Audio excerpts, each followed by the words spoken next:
Last June, Hayden was diagnosed with type 1 diabetes. Todd actually, thought, maybe we should check his sugar level. And it was so high. It was, I think, 574 at the time. Hayden was like, I don't know what's wrong. I feel fine. And I'm like, Hayden, go pack a bag. We got him there. They rushed him in immediately, and they really couldn't believe that he was able to walk into the hospital with his sugar as high as it was. It's been hard, and I don't wish it on my worst enemy, but it has made him stronger. It's made us stronger. It's made us not take things for granted. It's by the grace of God that he's been given this opportunity, and he's persevered, and he's doing it. His dad and I couldn't be more proud and scared at the same time, but that's part of letting him have his wings and flying, and he's doing just that.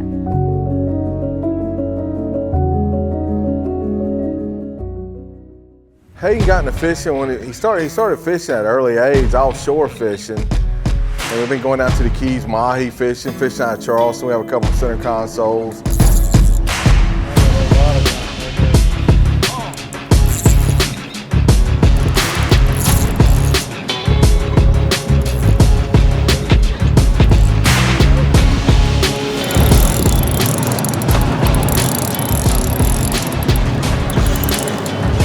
This ain't no bass. And all of a sudden, when he was 9 years old, he got this bright idea. He wanted to start bass fishing. And come to us, he's like, man, I want to bass fish. We didn't know nothing about it. It was like, why in the world does he want to do this?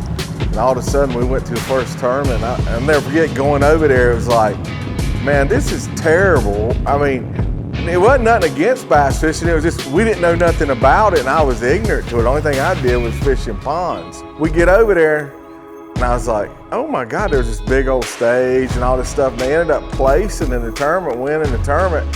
And I was like, dude, this is pretty cool. We were sitting in the front yard, and he was teaching me how to throw bait casters. And man, it's been a passion of his. He taught himself, and honestly, he taught me. Actually thinks he's better than me, but sometimes I don't agree with that. My name's Hayden Hammond. I'm from China Grove, North Carolina, and I'm 17 years old. When I was young, my grandfather used to take me pond fishing when I was like 4 or 5. Wasn't really into it then. I was always like playing baseball and stuff until like my freshman year of high school. Then I actually went to the Classic. On the way home from the Classic, I loved it so much that I decided to quit baseball and start fishing. I'm Hayden Hammond, and this is my story.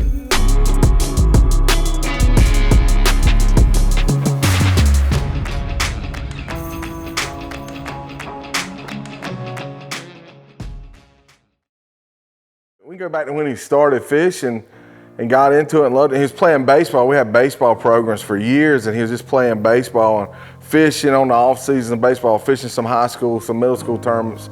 And we was blessed enough, and he had a good year, and we won the states, and we went to the Nationals leading day one, ended up finished second in the Nationals, and fishing just grew more too, Hayden,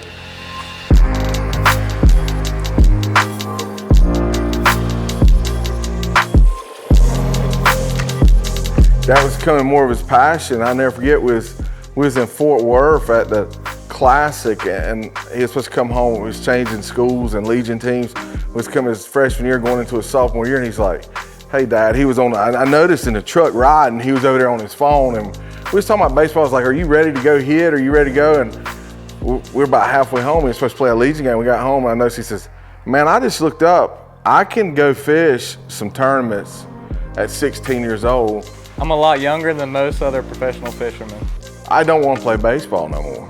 Kind of hurt my feelings being a big baseball fan, but what we had seen through the fishing community and how much it's a small world. It's a world of its own being over there around it, and we've learned so much. There's so many great people in it, and there's so much benefits out of a kid wanting to do it, to be in the outdoors. If you respect wildlife, you respect human life, and we're all in for it, So we went all in at that point, and it has just been an awesome experience, even with the people of it. And Hayden's living his dream, How much better could life be?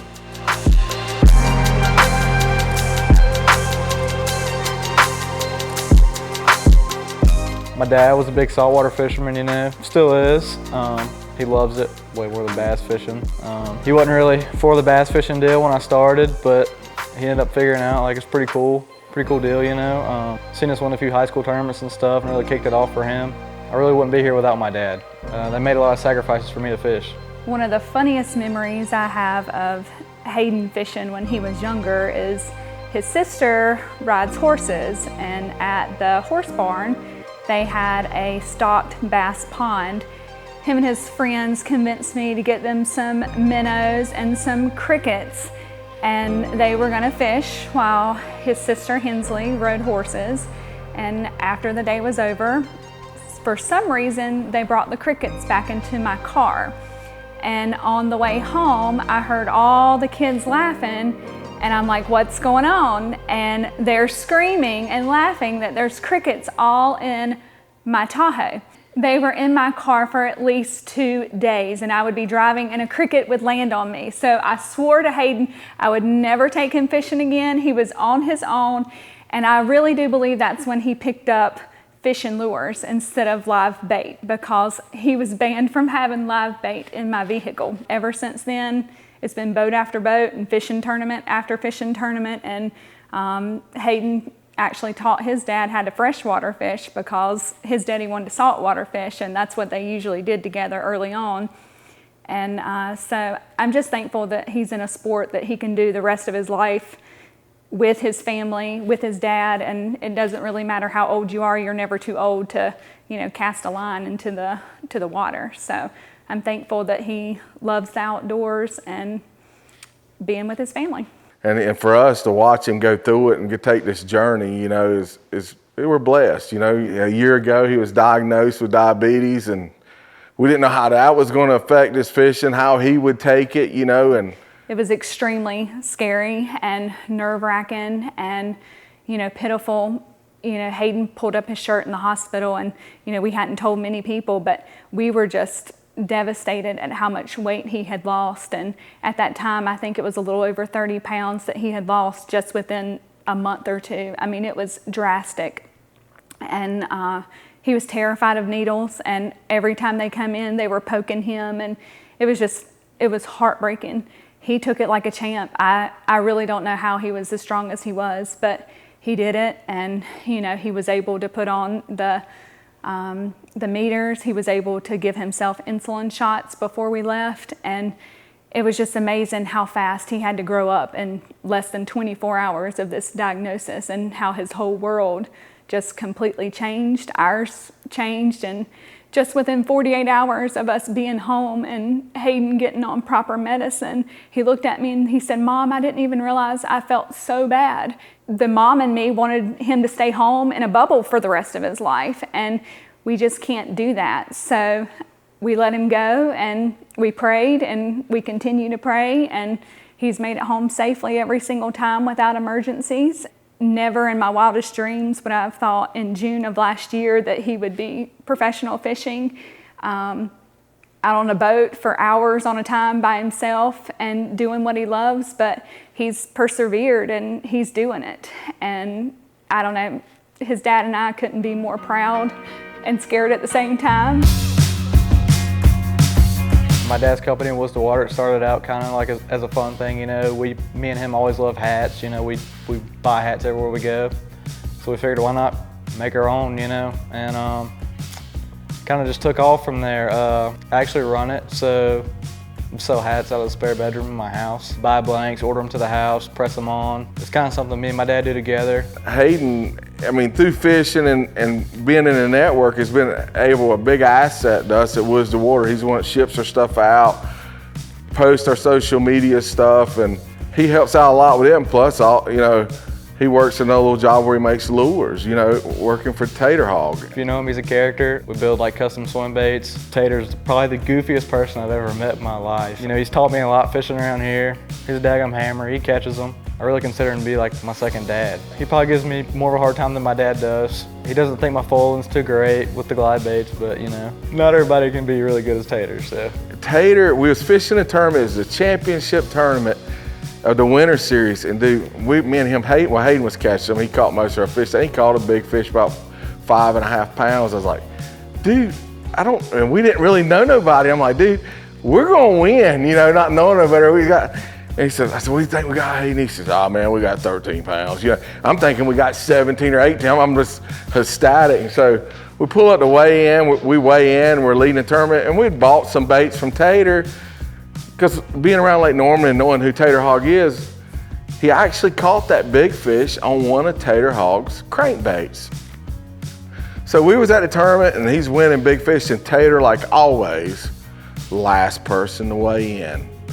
He weighs in a big fish and bumps the young kid out of winning big fish, you know. And we leave, and Tater reached out to me, this is on a Saturday, and Tater reached out to me Monday or Tuesday on Facebook through another friend of ours. He called me and says, you mind if Tater contacts you? He wants to post a picture of Hayden on the Carolina Elite Series thing Tater runs on social media. I was like, yeah, tell him to call me, man. So Tater calls me, and he's apologetic. Man, I'm so sorry. I wish I wouldn't have weighed that fish in. And we didn't know him, Adam, from me. We just ordered baits from him. And he says, bring him over. Tell you what, just bring him over to the house. And, you know, he does all this awesome stuff out of his garage. I mean, it's amazing. So we go over to his house, and he gives Hayden all this stuff. And so we're over there, and we got to talking, and we just hit it off, man.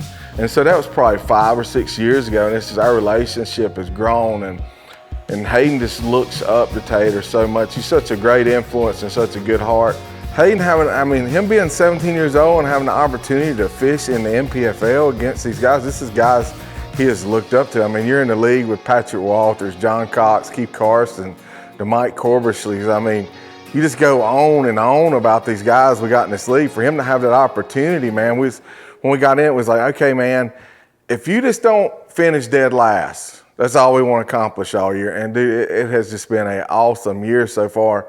And it's a kid's dream come true, man. He sat here and watched some of these guys on YouTube and taught himself and sit here and followed them. For him to be able to be out there on the water with these guys is just an awesome experience. I love the NPFL, you know, they've been very welcoming to me. Everybody on the trails, super nice. I've learned a lot. I actually cashed a check my first tournament. To be 17, fishing against this group of people is like really crazy, you know. I'm thankful for the opportunity, being able to compete in the NPFL at 17 years old. Can't thank my family enough. My only goal is to keep learning and to continue to get better.